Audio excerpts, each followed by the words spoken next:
దాదాపుగా 14 సంవత్సరాల నుంచి కూడా కంటిన్యూస్గా కడుతూనే ఉన్నారు. ప్రభుత్వాలు మారుతూ ఉన్నాయి కానీ ఉప్పల్ ప్రజల పరిస్థితులు అయితే మారడం లేదన్న విషయాన్ని మనందరం కూడా గమనించవచ్చు. ఉప్పల్లో ఉండేటటువంటి ఫ్లైఓవర్ పూర్తి చేయడానికి కోసము పోయిన సంవత్సరం నేను లెజిస్లేటివ్ కౌన్సిల్లో ఒక ఎమ్మెల్సీగా ఈ విషయాన్ని రేజ్ చేయడం జరిగింది.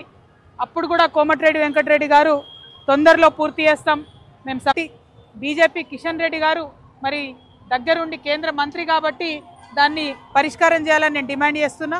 మరి ఈ ప్రాంత ఎంపీ అయినటువంటి ఈటెల రాజేంద్ర అన్న ఇక్కడికి రావాలి. మేము ఎట్లయితే వచ్చినామో ఇట్లా ఒకసారి మీరు వచ్చి చూస్తే ఈ కాంట్రాక్టర్లకు భయం ఉంటుంది. సెంట్రల్ గవర్నమెంట్తో అయ్యే ప్రాజెక్టు కాబట్టి ఎంపీ గారు శ్రద్ధ పెట్టాలని చెప్పి నేను డిమాండ్ చేస్తూ ఉన్నాను.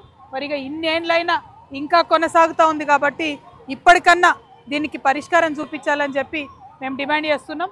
ఇక్కడ బీజేపీ ఎంపీ గారు శ్రద్ధ పెట్టాలి. స్థానికంగా ఉన్న ఎమ్మెల్యే గారు అవసరమైతే ఇక్కడ కూర్చొని దీక్ష చేసి ధర్నా చేసి మరి గొడవ చేయాలి. దీన్ని త్వరితగతిన పూర్తి చేసుకోవాలి. మీరు చేయకపోతే ఇదే విజిట్ ఇదే పని మేము నిరంతరం చేసి మీరు ఈ పని పూర్తి చేసే వరకు కూడా ఎంటబడతామని జాగృతి నుండి తెలియజేస్తూ ఉన్నాం. మరి మొత్తం మేడ్చల్ రంగారెడ్డి మేడ్చల్ మల్కాజ్గిరి జిల్లా పర్యటన జాగృతి జనం బాట ఇవాళ ప్రారంభమైంది. 4 రోజులు ఈ పర్యటన జరుగుతుంది. అన్ని నియోజకవర్గాల్లో కూడా సాగుతుంది.